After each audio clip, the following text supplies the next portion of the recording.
Audio Jungle. और मामला क्या है? सर मामला ये है कि मेरे को डॉक्टर संदीप मौर्य ने संडे के दिन मेरी ज़बरदस्ती ड्यूटी लगाकर मुझे अपने कमरे में बुलाकर मेरे शर्ट का बटन खोलने की कोशिश करी और मेरा हाथ अपने प्राइवेट पार्ट में टच करने की कोशिश करी।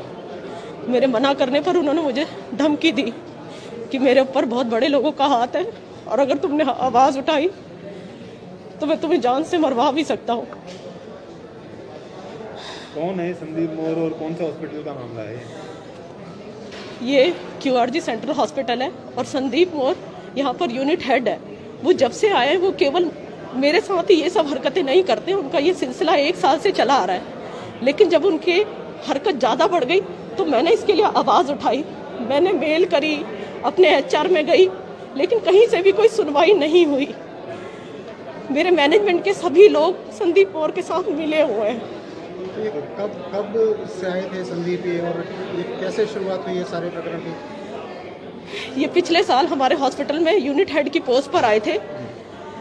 ये पहले क्या करते हैं कि जो भी लड़की होती है उसके ऊपर चिल्लाते हैं, बहुत उसके ऊपर चिल्लाते हैं।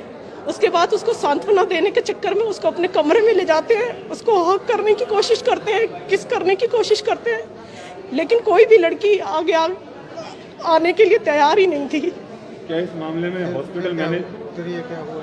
आपके साथ जो घटना हुई, कब की घटना हुई, कहाँ गए? सर मेरी ये घटना 29 मार्च के अंदाज़न है। मुझे ढंग से वाकया याद नहीं है क्योंकि मैं इतनी मेंटल ट्रॉमा में हूँ कि मुझे याद ही नहीं है कि कौन सी तारीख थी, लेकिन जो मुझे याद आया वो 29 मार्च की घटना थी। क्या हुआ? आप क्या कर रहे थे उस समय? क्या कहा है? उस समय सबसे पहले वही जो ये करते हैं, ये आए ऑफिस में, इन्होंने मेरे ऊपर चिल्लाना शुरू कर दिया। यहीं बीच में खड़े होकर इन्होंने चिल्लाना शुरू कर दिया, तुमने क्या किया है, तुमने क्या काम किया है, जो काम मैं तुम्हें बताऊंगा क्या तुम वही करोगी। इसके बाद ये चले गए, मैं वहाँ पर बैठ गई। बल्कि मुझे यहाँ के अन्य लोगों ने भी सहानुभूति दी कि कोई बात नहीं, ये इनका बिहेव है, ये कोई बात नहीं। उसके बाद ये थोड़ी देर में मेरे पास दोबारा आए और ये मुझे अपने साथ अपने रूम में लेके चले गए और इन्होंने मेरे साथ गलत हरकत करी। तो उसके बाद फिर आपने शिकायत वगैरह कहीं कुछ की? क्या किया? आप पीछे चढ़ो भाई, आपने कुछ शिकायत वगैरह की? किससे शिकायत की? क्या? देखिए सर, कई दिनों तक तो मैं मेंटल ट्रॉमा में चली गई कि उन्होंने मुझे धमकी दी थी कि मैं किसी को भी इस बात का जिक्र ना करूं। और मुझे ये भी पता था कि हमारे हॉस्पिटल की और लड़कियों ने भी इसके बारे में कंप्लेंट करी है, लेकिन आज तक कोई सुनवाई नहीं की है क्योंकि संदीप मौर्य के ऊपर हमारे किसी हेड का हाथ है। तो इसके हॉस्पिटल के हेड का हाथ, वो हमेशा यही धमकी देता था कि मेरे को कोई कुछ नहीं कर सकता, तुम जानती भी नहीं हो मेरे ऊपर किसका हाथ है।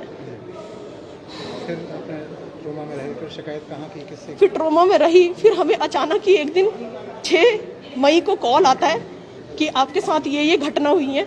वो कॉल भी इन्हीं का ट्रैप था, वो भी कॉल इन्होंने ही कराई है। उसका नंबर का जिक्र मैं ऑलरेडी कर चुकी हूँ। वो भी इन्हीं के HR की एक सुमिता है, उन्होंने कॉल करके अपने पति के नंबर से हमें कॉल किया। उनके हिसाब से ये कोई बहुत ही छोटी घटना थी, कोई बड़ी घटना नहीं थी उनके हिसाब से। उसके बाद मैंने जाकर HR में अपनी कंप्लेंट की। अगले दिन मुझे यूनिट 2 बुलाया गया और मुझे मेरी यूनिट 2 मेरी सुनवाई होने के तुरंत बाद ही बिना कोई कार्रवाई के मुझे ये बोला गया कि तुम यूनिट 2 में ही काम करोगे, यूनिट 1 अब नहीं जाओगी। तो मैंने उसका विरोध किया, मैंने कहा मैं नहीं जाऊंगी। तब आप कहाँ थे? यूनिट 1 में थे? मैं हमेशा से ही यूनिट 1 में थी। यूनिट 2 में बुलाने का चक्कर ये था कि वो मुझे वहाँ बुलाते और मुझे वहाँ से नौकरी से निकाल देते। मैं जब यूनिट 1 वापस आई तो उसके बाद ये वाली? हाँ जी, ये यूनिट 1 है। उसके बाद मैं वापस आई, मैंने देखा कोई कार्रवाई नहीं हुई, बल्कि मुझे ही HR से बार जबरदस्ती की जा रही थी कि मुझे यूनिट 2 बुलाया जाए। लेकिन मैं एक बात पे अड़ी रही, क्राइम उस बंदे ने किया है, मैंने नहीं, तो उस बंदे को भेजा जाए जहाँ भेजना है। आज आपने शिकायत की है, चाहते क्या है? मैं यही चाहती हूँ कि ऐसे बंदे को सख्त से सख्त कार्रवाई हो, जैसा वो और लड़कियों के साथ करता है। अब तक जिन लड़कियों के साथ किया है, आगे वो इस तरीके की हरकत ना कर पाए। इतना बड़ा हॉस्पिटल और आप कह रहे हैं कि आप लगातार इधर से उधर अधिकारियों के पास चक्कर लगाते रहे, बार उनसे अपील करते रहे, किसी ने नहीं सुनी आपकी? सर किसी ने भी सुनवाई नहीं की क्योंकि हर मैनेजमेंट का बंदा उसके साथ मिला हुआ है। क्योंकि जब मैंने शिकायत लगा दी तो उसको पता चल चुका था कि मैं शिकायत कर चुकी हूँ, मैं सामने आ चुकी हूँ, तो उसने मुझे ही नीचे डिमोट कर दिया। आज महिला आयोग की टीम आई, क्या कहा इन्होंने, क्या कर रही है? सर इन्होंने मुझे आश्वासन दिया है और मैं इनका धन्यवाद करती हूँ कि ये अभी लग रहा है कि शायद कुछ होगा। कितनी शिकायत करता है और आपके अलावा कितने लोगों के साथ? सर अभी इन्होंने कम से कम 8 से 10 लड़कियों के साथ बदतमीजी करी है। अभी जो फिलहाल कम से कम 3 लड़कियां और शिकायत कर रही हैं जो जो उनके साथ सेक्सुअल हरासमेंट हुआ है उसके बारे में। तो शिकायत हो रही है। हाँ जी सर। सर कम से कम ये 10 लड़कियों के साथ बदतमीजी और शिकार कर चुका है, लेकिन आज तक कोई भी आगे नहीं आई। चाहते क्या हैं अब आप चाहते हैं? सर यही चाहते हैं इसको घसीटा जाए और कोर्ट तक ले जाया जाए। इससे पहले थाने गए थे आप कभी?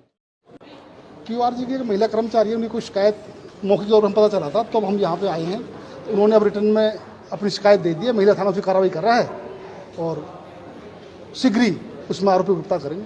तो क्या तो शिकायत में क्या कहा है महिला ने? शिकायत महिला से रिलेटेड है, मैं सारी बातें ना बताऊं तो ज़्यादा बेटर रहेगा। बाकी जो सेक्सुअल हरासमेंट की बात है उसमें कौन है जो आरोपी कौन है जिसके ऊपर आरोप लगे? डॉक्टर संदीप मोर का नाम मेंशन किया उन्होंने कंप्लेंट में। कौन है संदीप में? संदीप मोर डॉक्टर हैं यहाँ पे जो है।